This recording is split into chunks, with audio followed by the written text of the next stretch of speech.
नमस्कार, मी अमित काळे न्यूज डंकामध्ये आपलं मनापासून स्वागत करतो।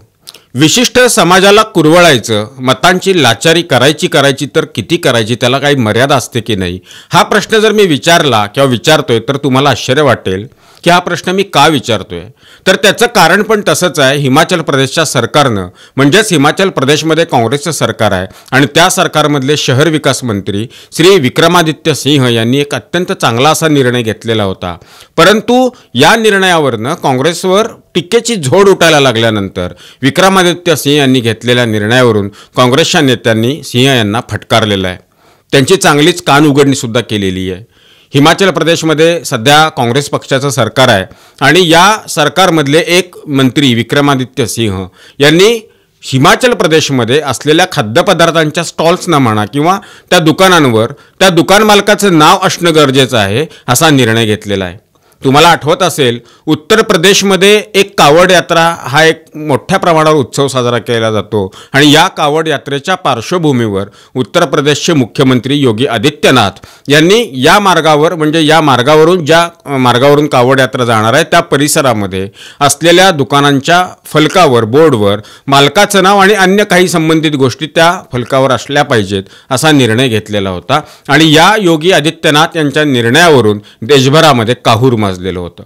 त्याच धर्तीवर म्हणा किंवा त्या निर्णयाच्या अनुषंगानं किंवा त्या निर्णयासारखाच निर्णय काही दिवसापूर्वी हिमाचल प्रदेश सरकारनं घेतलेला आहे। आता हा निर्णय घेतल्यानंतर काँग्रेस पक्षावर काही विशिष्ट समुदायाच्या लोकांनी, नेत्यांनी टीका करायला सुरुवात केली।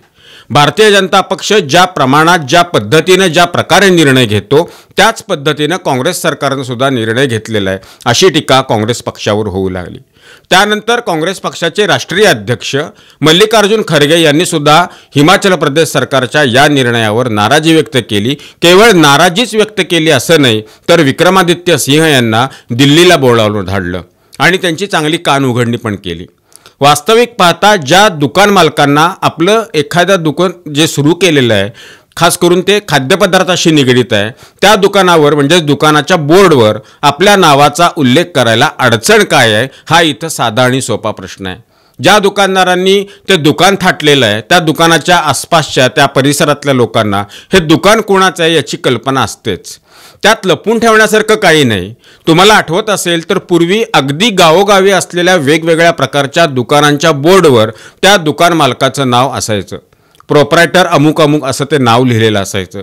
आजही काही दुकानाचे जुने बोर्ड तसे असतील तर आपल्याला ते लिहिलेलं वाचायला मिळेल। हल्लीच नाव न लिहिण्याचा प्रकार सुरू झालेला आहे।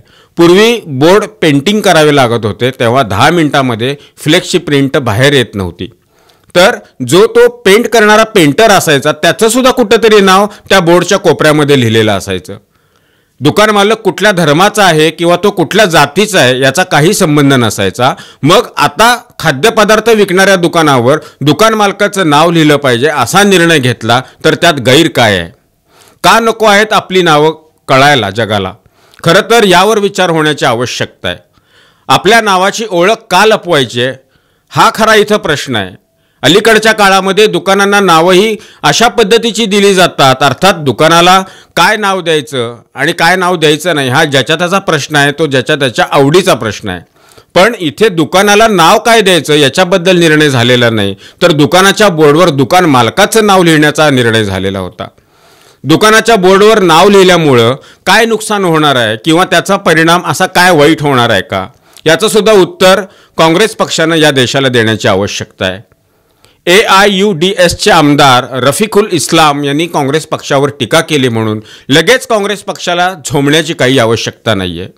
खरं तर काँग्रेस पक्षाच्या नेत्यांनी रफिकुल यांच्यासारख्या आमदारांना असा प्रतिप्रश्न करणं अपेक्षित होतं की दुकानांवर नाव लिहिलं तर यामध्ये अडचण काय आहे, परंतु असं प्रश्न विचारण्याचं धाडस काँग्रेस पक्ष करणार नाही।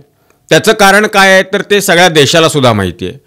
काँग्रेस पक्षाला मतं हवी आहेत, मताच्या जोगव्यासाठी हा सगळा प्रकार सुरू आहे, दुसरं तिसरं काही नाही। हे सुद्धा या देशातल्या जनतेला कळतं। एवढी जनता दूध खुळी नाही।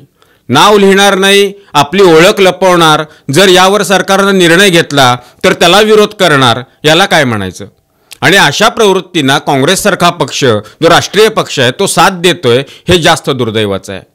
त्या विक्रमादित्य सिंह यांना चांगली बुद्धी सुचली म्हणून त्यांनी हा निर्णय घेतला. आता पक्षश्रेष्ठींनी डोळे वटारल्यामुळं त्याची अंमलबजावणी होणार नाही हे पण तितकंच सत्य आहे. पण विक्रमादित्य यांच्या निर्णयामुळं काँग्रेसची जी भूमिका आहे, काँग्रेसचा जो चेहरा आहे तो मात्र उघड झाला आहे हे निश्चित आहे. तूर्त इथंच थांबतो. हा व्हिडिओ आपल्याला कसा वाटला ती आपली प्रतिक्रिया कमेंट बॉक्समध्ये नोंदवून जरूर कळवा. व्हिडिओ आवडला असल्यास तो लाईक करा, शेअर करा आणि आमचं चॅनल आठवणीनं सबस्क्राईब करायला विसरू नका. धन्यवाद. आमचा व्हिडिओ जास्तीत जास्त लाईक करा, शेअर करा आणि आमचे YouTube चॅनल सबस्क्राईब करा. धन्यवाद.